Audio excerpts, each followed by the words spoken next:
Salut à toutes et à tous et bienvenue dans ce nouveau tutoriel Illustrator. Aujourd'hui, on va venir s'intéresser à un effet de halo. Alors je suis le premier à dire que l'outil halo est totalement inutile dans Illustrator, mais il est quand même important de savoir à quoi il sert et comment il fonctionne. Peut-être que dans les prochaines années, on y trouvera une utilité un peu plus poussée. Donc aujourd'hui, ce que je vous propose, c'est un tour d'horizon de cet outil. Si jamais vous avez des questions, comme d'habitude, je serai disponible dans la section commentaires, juste en dessous, où vous pouvez y proposer des tutoriels, y demander de l'aide, et bien sûr me dire ce que vous avez pensé de la vidéo, parce que ça permet à celle-ci de continuer à développer la chaîne. J'espère en tout cas que cette vidéo vous plaira, je vous en souhaite un bon visionnage, et je vous dis à tout de suite pour les vidéos.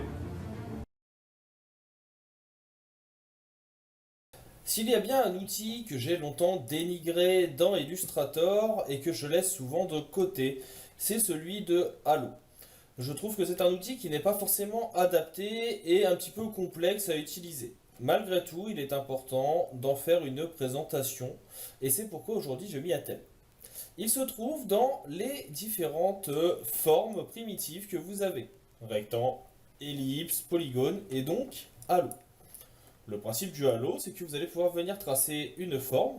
Vous pouvez bien sûr rester appuyé également sur Shift pour qu'elle ne tourne pas, et ainsi pouvoir proposer, comme son nom l'indique, un effet de halo.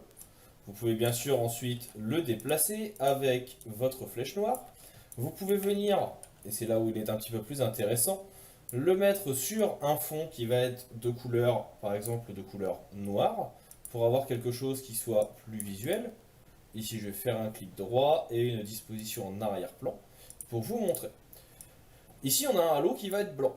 Je peux bien sûr venir réaliser un halo qui sera d'une autre couleur. Pour cela, tout simplement, ici, prendre un rouge, par exemple, et tracer mon halo. On pourra venir en changer la couleur et surtout les différents axes. Pour cela, on va sélectionner chacun des points et dire que ce point-là, par exemple, on veut qu'il soit d'une couleur, celui-ci d'une autre. Et il faudra venir adapter chacun des éléments les uns après les autres. Vous voyez que ce n'est pas quelque chose qui est forcément très simple d'accès, ça peut être relativement long. C'est une des raisons qui fait que je n'apprécie pas forcément cet outil. Vous avez bien sûr la possibilité à tout moment de venir déplacer les différents points de halo. Là, je vais venir bloquer le fond. Et je peux, par exemple, avec ma flèche blanche, venir en sélectionner certains, déplacer le halo et le modifier.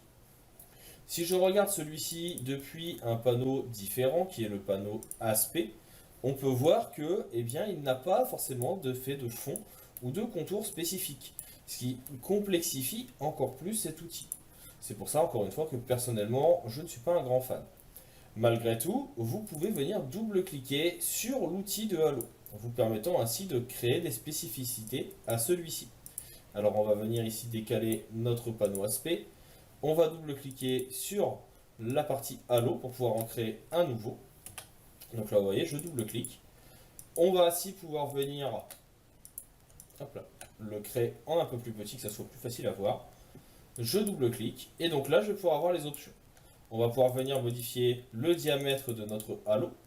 On va pouvoir venir modifier son opacité, si on veut quelque chose de plus ou moins lumineux. On peut modifier la luminosité pour faire ressortir le halo central. On peut venir travailler également le deuxième anneau, qui est l'anneau d'expansion, pour l'augmenter.